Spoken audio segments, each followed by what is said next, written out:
number 8, organization. Um, I do know some successful guys who aren't very organized, but they have assistants. They have people in their organization and operators who just schedule their calendar and they're just, okay, this is what I do for the day. But you have to have a basic level of organization. And you can get this, my How to Get Organized book is available for free on my website. If you um, sign up for the newsletter, you get that lead magnet. I will be releasing another organization optimization course because I've got this on steroids on the TickTick app, and I can't even imagine how I would live without it because I have so many things to do and I have to know what's the most profitable thing. And you need an organizational system to be able to do that and to be able to prioritize putting profit first and working on the most profitable thing every single day. So that's number 8. Number 9 is IQ. IQ is important. It's very difficult to succeed, in my opinion, with a below average IQ.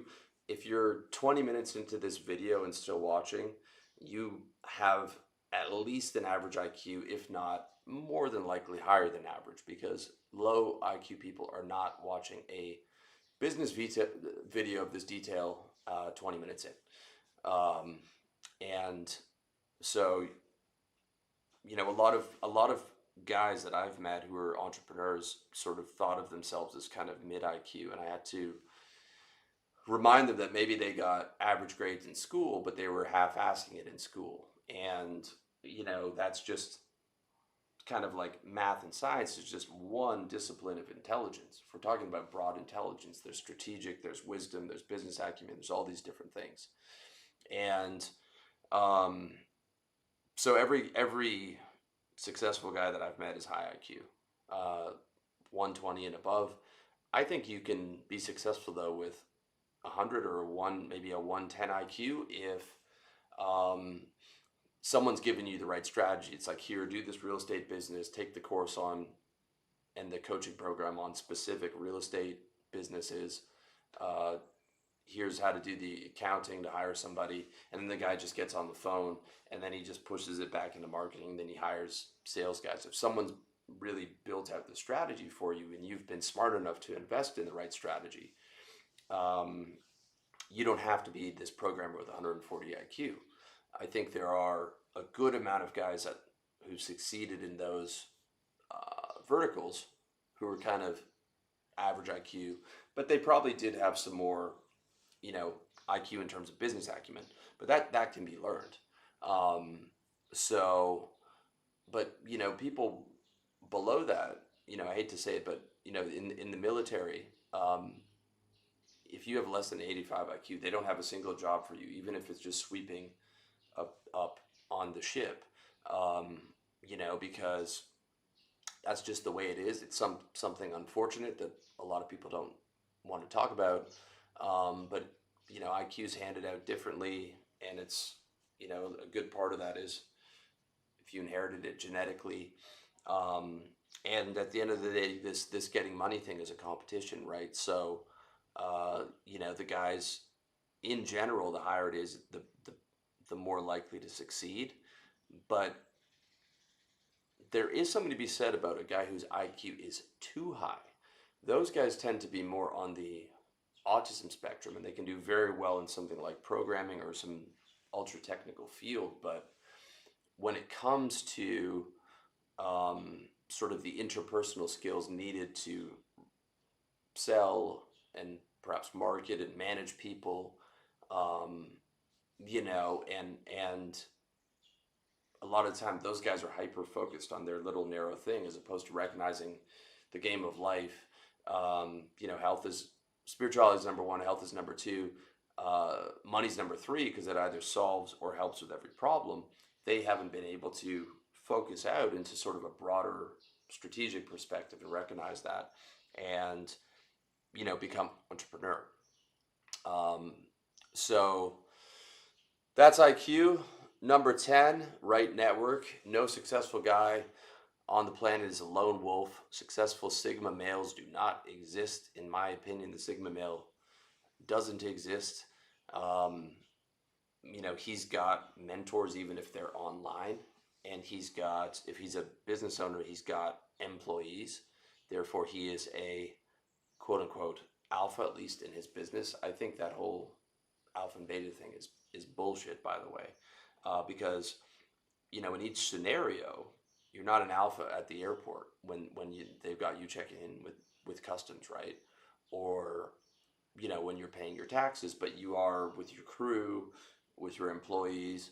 But you've also got like a higher level mastermind or brotherhood, like the RLD brotherhood, where you might be 27 and you're in there with guys in their 40s who are decamillionaires, like my clients. So um, you should think of yourself as a player in the game of life as opposed to alpha, beta, or sigma. And I haven't seen one successful guy that didn't have at least one more successful mentor that he knows personally. The getting mentors online and stuff, and if you're listening to me, that's terrific. But it's not the same as somebody personally who can answer questions. Um, I've been able to help a lot of my clients through that. I'm not offering the coaching service anymore, so the only way to reach me now is in the RLD Brotherhood Signal Group.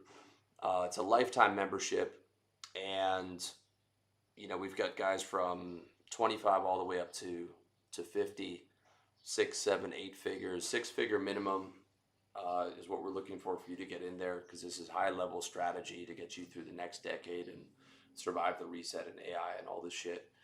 So I haven't seen a successful person without at least a mentor, and then without at least 3 or 4 bros who are also entrepreneurs and scaling, who you can talk shop with and pass ideas off of, and more importantly, being like, I need a marketer. I need somebody that knows AI. I need somebody that knows taxes. You post something in the group, we have guys in there on every continent, and whether it's accounting, taxes, delegated dating, expat tax prep, you need a marketer, you need a sales closing agency, whatever it is, we got it. And unlike some other perhaps networking groups of the same nature, this is heavily curated. We're not letting just a bunch of 18-year-olds in there. No disrespect if you're 18 and you're doing well. So all the information's high quality and all the networking's high quality, and we're focused. And I think it's an absolute must. And if you don't join, you've got to build it yourself and find a few guys. It'll take 3-5 years off your learning curve if you're not a fucking lurker. If you're in there asking questions and speaking and all these things, and getting the answers that you want, 3 to 5 years off at least, and put you onto some game that's gonna make sure that you protect it and survive and thrive over the next decade, as well as motivate you to get to multiple 7 figures, 8 figures, whatever it is. Because that's the game now for this decade, right? You guys know, in the previous decade, I was talking about lifestyle business, make 20K a month, live abroad, small team. That was great for the last decade. Post-pandemic, this shit ain't no game no more, dude. Like, the stuff that, you're seeing going on, if you're switched on, it's coming. And it's coming that their goal is by 2030 to have the reset, smart cities, 15-minute cities, permits to travel, CBDCs, programmable money, carbon credits, social credits. No fucking joke. And that's all up there on the WEF website. And you can read about those policies openly. And look, I'm not saying one way, I'm not taking a position one way or the other. This isn't a politics or the change the world channel. This is about how to play the game of life. And the rules are changing, so you need to learn those rules and get on top of it and doing everything that you can to make sure that you're in survival and thrival. In addition to that, I could see that the transition create some type of hyperinflation or deflationary depression situation. So you need to be prepared across the board on that, as opposed to just be like, I'll buy Bitcoin and hope that, put everything on Bitcoin and hope that works.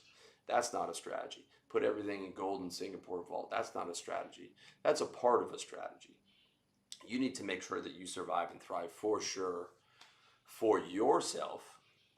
If you're going to have children, if you're going to have grandchildren, take care of your mom and shit. And I'm not trying to fearmonger. If you've been watching or reading me since 2012 and watching me since 2014, you know I don't do that. But I'm taking this shit real seriously.